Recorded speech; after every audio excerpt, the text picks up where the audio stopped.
Hello everyone, welcome back to Jake's Scary Unusual. In today's terrible story, this is a family story that you guys are going to want to stick to the end to see.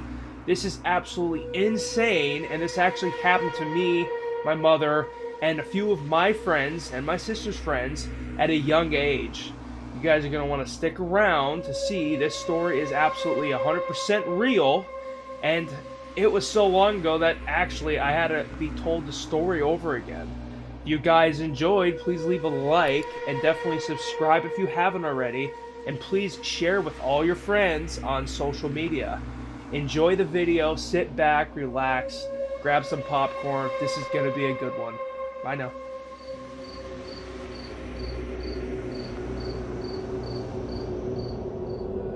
On this one summer night when I was younger and my mother was sitting on the front porch just smoking a cigarette like she normally does, she was looking outside, on that one part of the porch.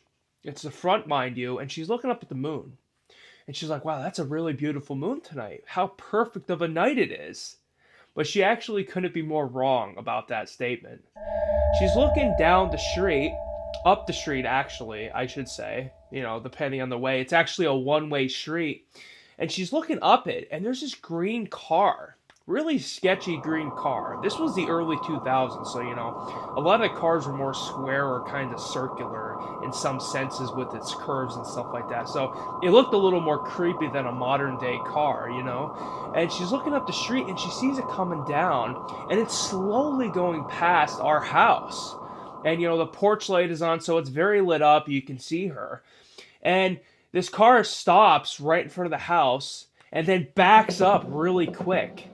And then 5 minutes later, she's like, oh my gosh, it's that car again. Who the hell is this? And it goes flying past her and then backs up again. And she's going on the inner porch this time, to get a little more protection to see. And she also turns the light off. She's still smoking a cigarette at the time. And then another 5 minutes goes by. She's just now watching to see if this is a creep or something. Who the hell does this? Who just sits there and goes back and forth in their car? That's very weird and very strange. That's not a normal thing to actually do on a night like that. It was like 10, 11 o'clock at night. And here he comes again, going slowly past the house. And then he backs up again. Slowly this time, not as rapid as the first time. It's even worse this time. So something must be going on here. And then another 5 minutes goes by, and there's this guy again, slowly coming down the street.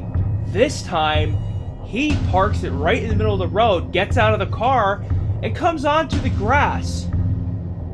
And by this point, my mother went inside. She's looking out the window to see if this guy's actually coming onto our property. And yes, he did. He's sneaking, going slowly onto the grass. And then, ba-boom, ba-boom, he gets on our front porch. This guy's actually on our front porch at this moment. This is horrible. This is absolutely tragic in so many ways. This guy must be a peeping Tom. What does he want, and why is he on our porch? By this time I was like 5, my sister was like 12, 13. So, it was not good because she had a household full of 5 kids. My sister, her friends, and then me. And we were all sleeping downstairs that night. So it's actually horrible that this had to happen on this one summer night. It could have happened on another night when maybe we were over our friends or up in our rooms and my father was home. No, she was home alone.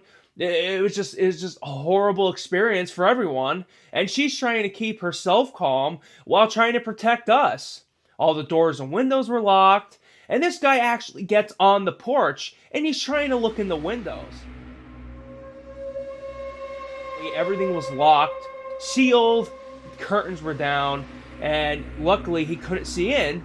But she ends up dialing 911 because who the hell wants to deal with someone like this? This creep. This weirdo trying to look into our house. It's disgusting. It's horrible.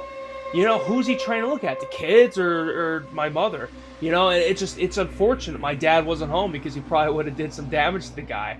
He's not only trespassing, but he's trying to look inside the house without even asking for permission to come onto our property. in this manner at this time of night? Like, who does that? And then he goes away, and then she calls 911 again because they still haven't responded. This is about 20 minutes later already. And then she does for another hour, 2 hours, 3 hours. She dials 911 4 times. And the police still haven't shown up. And this guy, this whole time, was creeping around our house, looking for ways in, going through the bushes, looking in the garage, and then comes on the deck, trying to get in the back door. She heard it jingle, like trying to get in the door, and you can hear him walking on the deck and then the front porch again. It was absolutely terrifying. It was a horrible, horrible experience my mother had to go through, and luckily she didn't let us know until the cop came, like, hey, hold on, kids, I have to go talk to this nice police officer out here. It took about 4 hours for the cop to actually arrive. But when he did, this guy was long gone. Thankfully, he left about an hour prior to that. And he actually sat on the front porch with my mother for 6 hours, the whole night until about 8 a.m. And it was an absolutely incredible thing for this officer to do. I thank him to this day for keeping us safe and, keeping an eye on my mother, in this situation. He was waiting for this guy to come back. It's so creepy. That this guy was creeping around not only our neighborhood, but our house specifically for hours at night. It's so bone chilling. There's so many things to think about what this guy might have done or might have tried to have done. It's like you think about it yourself, like what if that happened to you? What are you gonna do? Especially if just your mother, nothing in the house to really defend yourself, It's one of those things. You have all the kids, and it's like you have no one to call, right? Because at the time there was no number for my father from his work. It was a different time. This was early 2000s where, there was just landlines. It was a little harder to get a hold of someone in an emergency in a workplace. And luckily, the guy never came back. It was the next morning, and everything was all well and dandy at that point, and the cop leaves. And surprisingly, 2 weeks later, the cop and the sheriff come knocking on our door. And he has pictures of 5 men from a lineup. And she's like, how am I going to determine this from the pictures? And then she realizes, oh, wait, that's him. And they end up arresting the guy. And this actually happened to another woman. And that's how they really narrowed it down. Because the other lady picked the same guy. So this Peeping Tom was already picked once before. Luckily, the guy was sent to jail. I mean, this is disturbing that people did this. And still do it to this day. Luckily, I haven't heard any stories around here lately. But definitely don't try and come on our porch, right? I mean, nowadays, it's kind of a different world we live in. Everyone has to be protecting themselves, no matter what. It's a terrifying world. It's a real, unfortunate reality we have to live more so than ever before. But I hope you guys enjoyed this video. If you did, please leave a like and subscribe if you haven't already. And please share with your friends on social media. If you had any stories like this, please feel free to leave them in the comments section below. Again, guys, have a great night and a great day. Stay tuned for the next video on Friday. Peace out. Bye now.